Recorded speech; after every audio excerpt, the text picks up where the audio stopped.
Well, hello, everyone. My name is John Paul. I'm AAA's car doctor, and this is another AAA Car Conversations with. And in this case, the AAA Car Conversations with is with Megan McKernan. She is the manager of automotive engineering and the Automotive Research Center for the AAA in Southern California. Megan, welcome to AAA Car Conversations. Thanks for having me, John. Appreciate it.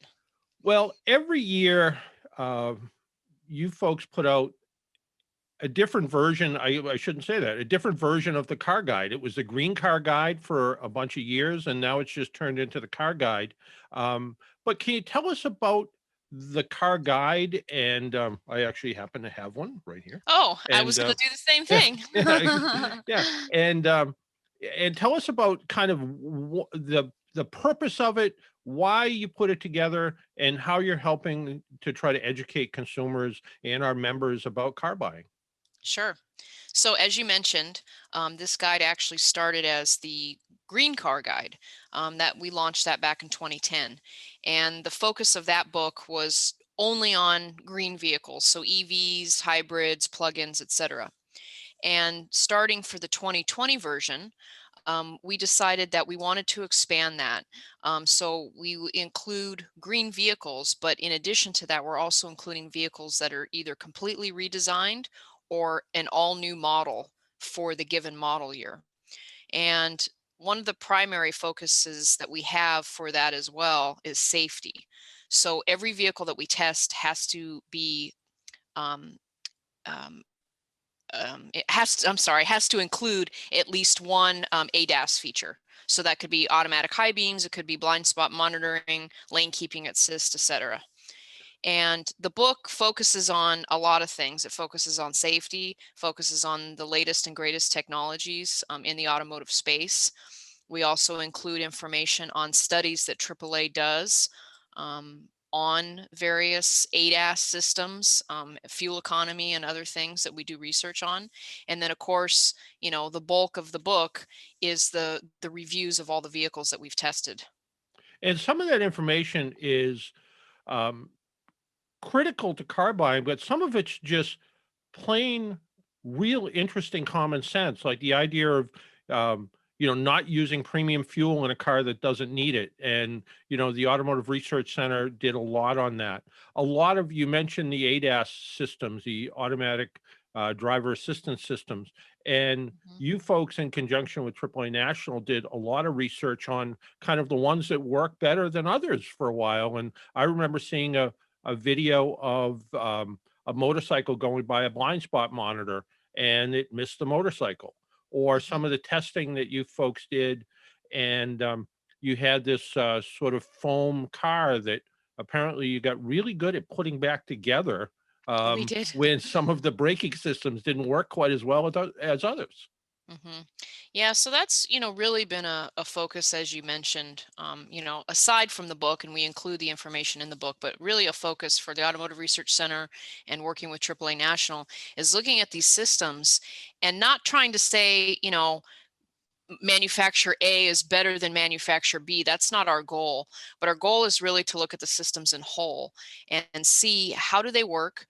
What do our members need to know about these systems? They're great, they're great systems. We really advocate for the manufacturers to include them more and more on vehicles, but they aren't foolproof, and you still have to be an engaged driver and you can't rely on the systems.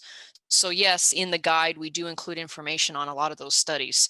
We've done stuff on pedestrian detection systems, as you mentioned, the automatic emergency braking, blind spot monitoring. We've tried to look at the whole spectrum of it, and it's not just to just do it once and set it aside. We've now gotten to the point now that's been several years where now we're going to start revisiting because systems have improved since the last time we may have tested them. So we're just going to continue to do that into the future. Yeah, it's always fascinating when you see the technology start to develop. And I remember when lane departure warning first came out, and it was going to be this sort of the next best thing next to anti-lock brakes, and it seems to be the next best thing that everybody shuts off all the time, because most people find out they're really lousy drivers, and they're always kind of weaving back and Right. forth, and it sort of almost annoys them. But in fact, it really is a beneficial system.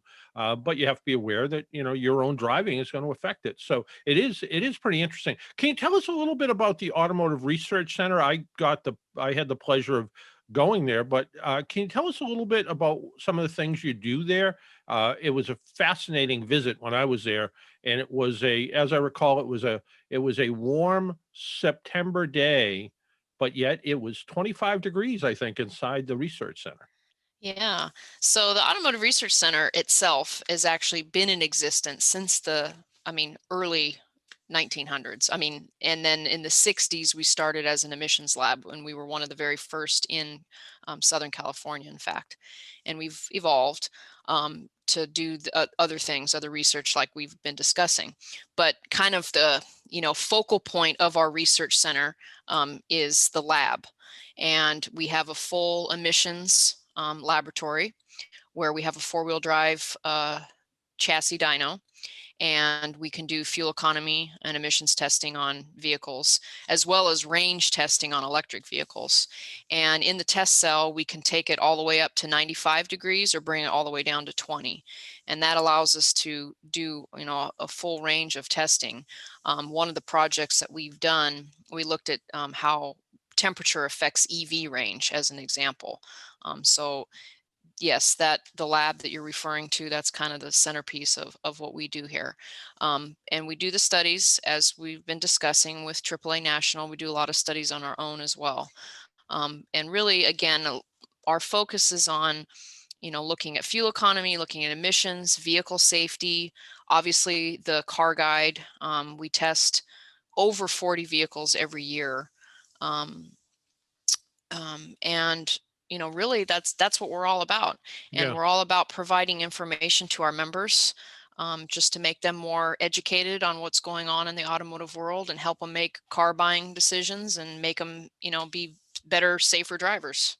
Yeah, absolutely. The idea of having this guide from someone I mean, people know and trust AAA, so Exactly. that's a big help. But you mentioned, the range testing of electric vehicles, and I think everyone who owns anything that's electric, uh, whether it's your phone or your, you know, toothbrush, you Mhm. kind of realize that when the weather gets cold, your phone doesn't last as long. Your, you know, digital camera, the battery goes dead in it quicker. But people didn't think about the warm weather and how that shortened electric vehicle range. So there was some pretty interesting data that came out of some of those tests that you did. Yeah, definitely. Yeah. And we ended up revisiting that. We did a first round of that a few years ago, and we revisited it, and we really found it's not so much the temperature itself that's affecting the vehicle, but it's if you're using the HVAC system. So if you're using the air conditioning in the summer or the heater and everything else in the winter, that's really what's going to deplete that battery. So, as a driver of one of those vehicles, you could, help yourself out. It might make you a little bit more painful if you're driving in 100-degree weather and you're not using the AC. But if you wanted to preserve some of your range, you could just opt not to use the AC. And Yeah. so those are the kinds of things we like to learn about that. Yes, like you said, our members don't have any information, and not just our members, but the, motoring public at large. So, Yeah. Yeah, it really is. I drove a Chevy Bolt couple weeks ago, and a very pleasant little electric car, and it had a mhm, range of somewhere between 190 and 240 miles. And interestingly, the seat heaters didn't really affect the range that much, but the actual heater did. And it would take it when you turn the heater on, the mileage with the fully charged car would drop down to like 190, and when you turned it off, it would pop back up to 230. And I'm kind of looking at that going, let's see, if I had a 200-mile trip and I wanted to do it with the heat on, I'm probably not going to make it. So yeah, right. it is pretty fascinating when you look at how certain systems will affect that.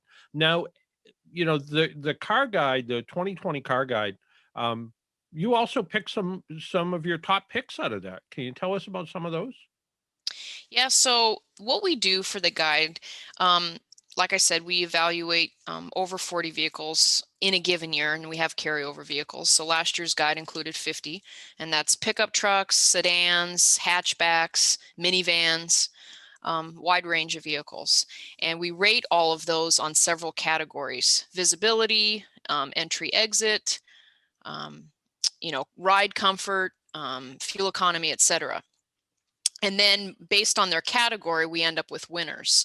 So it's, not a subjective, it's very objective based on the data. The winner for last year's guide was the 2020 Volvo S90 plug-in. Very nice, large sedan, plug-in vehicle. So, great on fuel economy. Doesn't have a very long all electric range, but still very helpful if you have a short commute. And the best pickup was the GMC Sierra, and the best midsize was the Toyota Camry Hybrid. So we try to have a wide range of vehicles in the guide, which is, again, another reason why we expanded it to not only include just green vehicles, and really to include all new vehicles as well. So just trying to give our members, a lot of information on a lot of choices. And it's interesting, the top pick, the Volvo, um, in this day, it's sort of odd to see a sedan as a top pick when SUVs are so popular. And Hmm. I'm kind of glad to see the sedan as a top pick because I think I think sedans are, as they're sort of fading away, as Ford decided to kind of get out of the sedan business and they follow Lincoln's suit where Lincoln doesn't have a sedan anymore. It's kind of interesting to see that uh, Volvo and has this fantastic sedan. And the same thing with Toyota with the Camry. The Camry is Right. certainly one of the most popular cars made in the past couple of decades. And the idea is as the hybrid, it becomes actually one of their quickest, better performing cars, and it just happens to be a hybrid. Right. Yeah, definitely. Yeah. So, and you mentioned the pickup truck category. You're in California. You're sort of in Tesla land, I guess. Hmm. And I think the Tesla Model 3 is the most popular new car sold in California right now.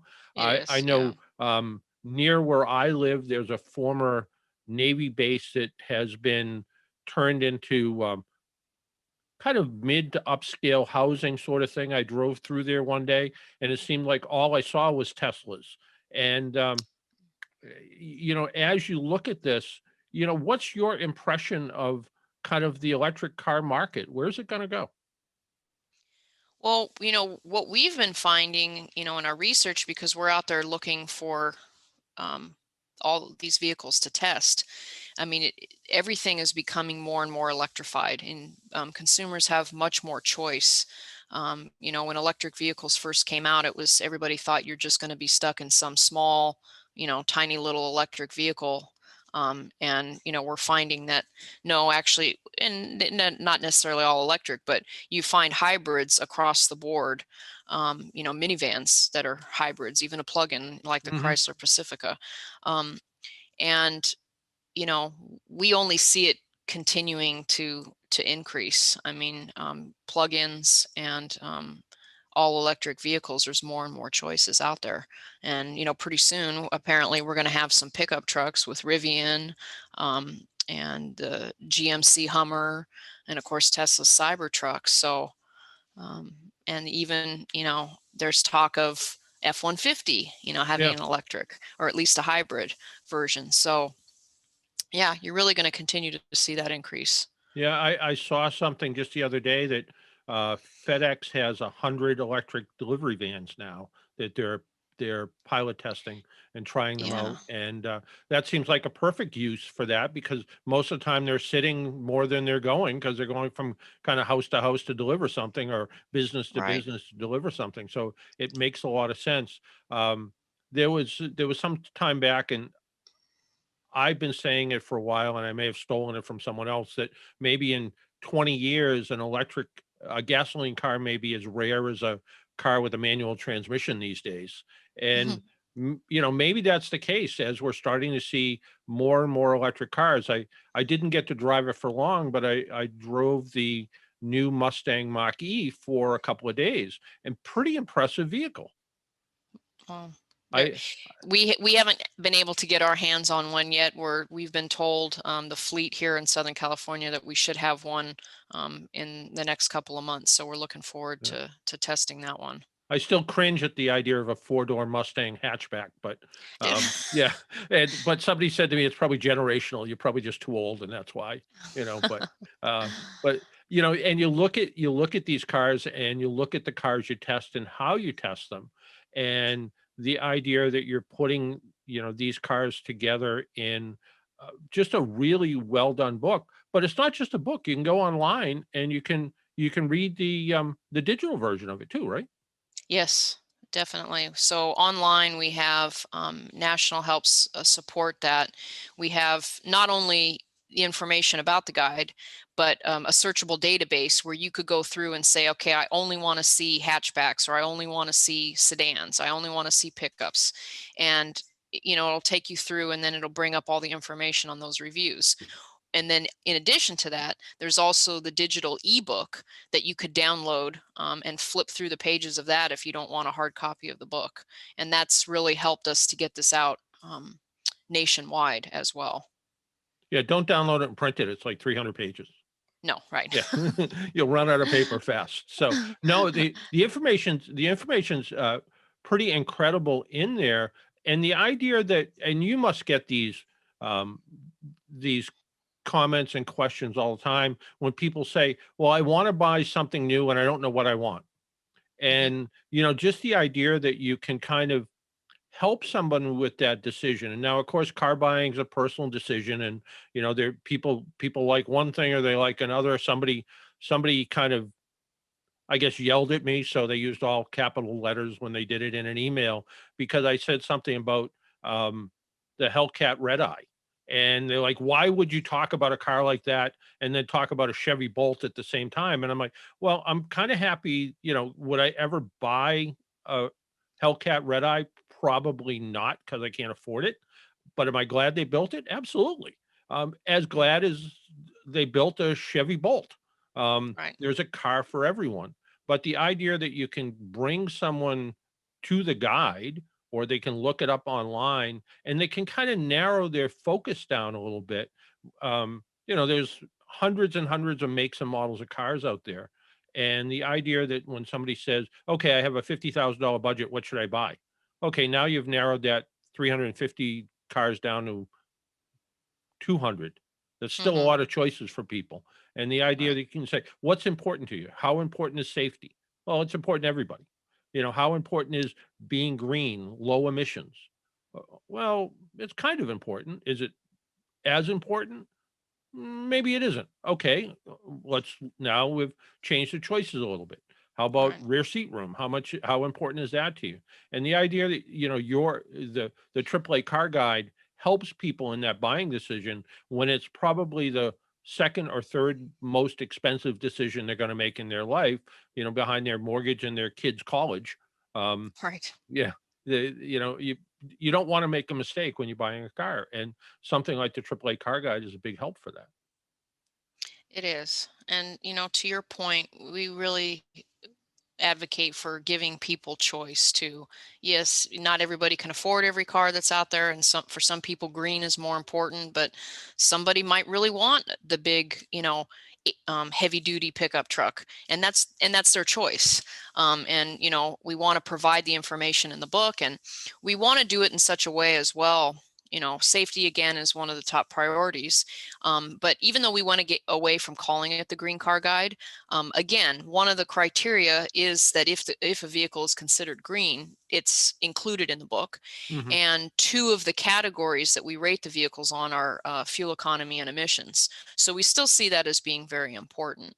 But what I think sets this guide apart from some of the other reviews that you might see is we really try to have, you know, the a lot of the criteria just have to do with a vehicle being your daily driver. Is it comfortable to get in and out of? Can you see out of it front and rear?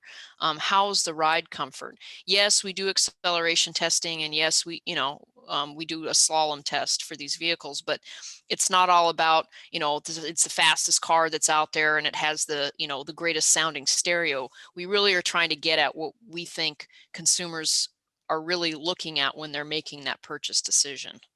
That's a really good point because every new car feels great. The first time you get in it, it's brand new and it smells new, and you're like, "This is really great." But I always like to say to people, until you take it to the grocery store, or you have to Hmm. park it someplace, or you have to sit in it because you got stuck in traffic for 2.5 hours, you're not really going to know what the car's like. And the idea of, Right. something that's easy to get in and out of, something that's comfortable, something the seats remain comfortable, something that the um, back seat has enough room that if you have a family and you're squishing people in the second or third rows of seating, how comfortable is that for people? Knowing all of those kind of things up front helps with the buying decision. You're right. It's not just, how fast it goes from 0 to 60. Yeah. 0 to 60 in 3 seconds is really, really fast. But is it really necessary? Is it nice to Right. know? It's not, it might be nice to know for some people, but knowing that you're going to be able to get in and out of the car and not have to either push yourself up from a lower seating position or jump out of it from a higher seating position is probably a lot more important to most people than, how many foot-pounds of torque it has, Right. even though Definitely. I like to know those things. But No, yeah, I, yeah, yeah, and I do too. Right. yeah, yeah. Um, but yeah, I think, when you look at these kind of things and you look to try to help people with their car buying decision, it's such a great resource for people to have. And the idea that it's available for free and it's online, and all you have to do is just search AAA Car Guide and it pops right up. And like you said, there it is, and it's easy to find, and you can kind of look right through the ebook version of it, and it makes it nice and easy for people. Yeah, it does. Yeah. So, Yeah. this was a 2020 version. Is there gonna be a Hmm. 2021 version of the car guide coming out soon? There is. We are in the process of wrapping up our testing for that, and the book itself is well underway. And as of right now, we're scheduled for a late April release for the 2021 guide. And even though So I really wanna know what the winner is, I won't ask. good, because I Yeah. wasn't going to tell you anyway. Good. And again, I just wanna thank you for taking a little bit of time out of your day and joining us on AAA Car Conversations with. Yeah, thank you so much, John. Really appreciate it. Appreciate the conversation. Nice talking to you. And of course, really nice to be able to get the word out about this really nice publication that we put out every year. So thank you so much. Yeah, it's a phenomenal publication, and I encourage everybody to take a look at it, read it, buy it, bring it home.